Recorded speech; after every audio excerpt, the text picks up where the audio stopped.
Faisalabad Khadija तशद्दुद case में बड़ी पेशरफ। कदम कदम पे मेरे लिए मुश्किलें खड़ी की गई। हम लाहौर हाई कोर्ट गए, सुप्रीम कोर्ट में भी गए। 4 साल बाद मुल्ज़मान को सजा सुना दी गई। तशद्दुद सारा इन्होंने किया। फोन्स को जो है इन्होंने हैक कर लिया। मेरे बोगस FIRs का पार्ट बनाने की कोशिश की गई। हमारे साथ खदीजा साहिबा मौजूद हैं, उनसे जानते हैं। मुझे सबसे पहले ये बताइएगा, 4 साल के बाद आपको इंसाफ मिला, आपने इतनी लंबी लड़ाई लड़ी और आप जो है वो आज ख़वातीन के लिए एक मिसाल बन चुकी हैं। कौन कौन सी मुश्किलात का सामना करना पड़ा इन 4 सालों में और क्या कहना चाहेंगी? जी अल्हम्दुलिल्लाह 4 साल बाद ही मिला, लेकिन इंसाफ मिला है तो मैं बहुत खुश हूँ इस पर, बहुत मुतमईन हूँ इस फैसले से। और जहाँ तक मुश्किलात की बात है तो डेफ़िनेटली कदम कदम पे मेरे लिए मुश्किलें खड़ी की गई ताकि मैं किसी तरीके से इस केस से हट जाऊँ। सबसे पहले तो मेरी यूनिवर्सिटी ने मेरे अगेंस्ट जो है वो होके शेख दानिश लोगों की साइड हो गए थे और उन्होंने मुझे मना कर दिया था कि मैं यूनिवर्सिटी नहीं आ सकती अनटिल मैं अपना केस वापस ले लूँ। लेकिन अल्लाह ताला का शुक्र है कि हम लाहौर हाई कोर्ट गए, वहाँ से मैंने अपने एग्ज़ाम्स क्लियर किए और अपनी डिग्री ली। सेकेंडली हमें बोगस FIRs का पार्ट बनाने की कोशिश की गई।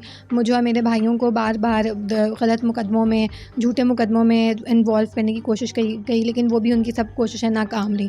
एंड थर्डली ये केस को डिले करने की उन्होंने काफ़ी कोशिश की और सुप्रीम कोर्ट में भी गए, लेकिन अल्लाह का शुक्र है कि सुप्रीम कोर्ट में भी हमारे हक़ में एक बड़ी जजमेंट आई और बड़ा तारीख़ी फ़ैसला जो है वो जस्टिस साहब ने दिया और हम लोग वहाँ से भी जीते केस। वो मामला क्या था जिसके अंदर आपके ऊपर तशद्दुद किया गया और इंसानियत से गिरी हुई आपके साथ वीडियोज़ रिकॉर्ड करके फिर उनको सोशल मीडिया पर वायरल कर दिया गया? बेसिकली फ्रेंड थी एक और उसके फादर जो थे वो बार बार मुझे ब्लैकमेल कर रहे थे, मुझे फ़ोर्स कर रहे थे कि मैं उनसे शादी कर लूँ। जब मैंने ये बात जो है वो आर्ग्यूमेंट मेरे साथ इसी बात से रिलेटेड हुए तो फिर पूरी फैमिली को इन्वॉल्व किया और उन्होंने ये सोचा कि हम इसको सबक सिखाते हैं, लेसन लर्न करवाते हैं, लेकिन वो अल्टीमेटली उन्हीं के ऊपर जो उन्हीं के अगेंस्ट सब कुछ चला गया और वो वीडियोज़ की वजह से वो सब अरेस्ट हो गए। खदीजा मुझे ये बताइएगा, जो 2 मुल्ज़मान हैं, एक तो मरकज़ी मुल्ज़िम हैं को सज़ा हुई है, उसके साथ एक उनकी शायद सेक्रेटरी है, इनका रोल क्या था जो दोनों मुल्ज़मान हैं? इनका ये तीनों मेन अक्यूज़ थे और बाकी सब इनके सबऑर्डिनेट्स थे। इन्होंने बेसिकली तशद्दुद सारा इन्होंने किया, अबडक्शन इन्होंने की थी और उसके बाद हमारा जो पुलिस केस है उसमें 376 की दफ़ात ने की थी। तो ये इन्होंने मिलके एक पूरी कॉन्स्पिरेसी की और धोखेधड़ी से और मेरे फ़ोन्स को जो है इन्होंने हैक कर लिया। मेरे वीडियोज़ जो हैं वो इन्होंने पूरी मेरे फ़ोन्स के ज़रिए से और ट्रांसमिट की मेरे अकाउंट्स के ज़रिए से। तो फैमिली का कैसा सपोर्ट रहा इस पूरे केस में जो आपने इतनी स्ट्रगल की?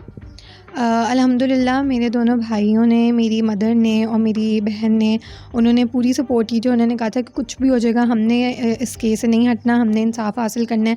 एक भी पॉइंट पे उन्होंने नहीं कहा कि हमें इनके साथ सुलह कर लेनी चाहिए।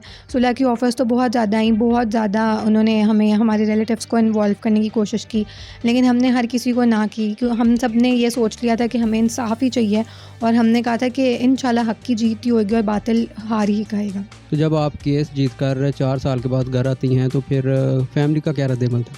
सबसे पहले तो ख़वातीन की इज़्ज़त बिल्कुल भी नाजुक नहीं होती। वतुइज़्ज़ु मन तशा वतुज़िल्लु मन तशा, इज़्ज़त और ज़िल्लत दोनों अल्लाह ताला के हाथ में है और ऐसा कोई कुछ भी नहीं होता। हमें अपने लिए लड़ना चाहिए और जब मैं केस जीत के आई हूँ तो बहुत खुश थे सब लोग, बहुत अच्छे तासुरात थे। मेरे भाई, मेरी मदर और हमारे जितने भी रिश्तेदार हैं, रिलेटिव्स, फ्रेंड्स, हर कोई इसको सेलिब्रेट कर रहा है और मिठाई खा रहे हैं सब कि अल्लाह का शुक्र है कि हक़ सच की जीत हुई है।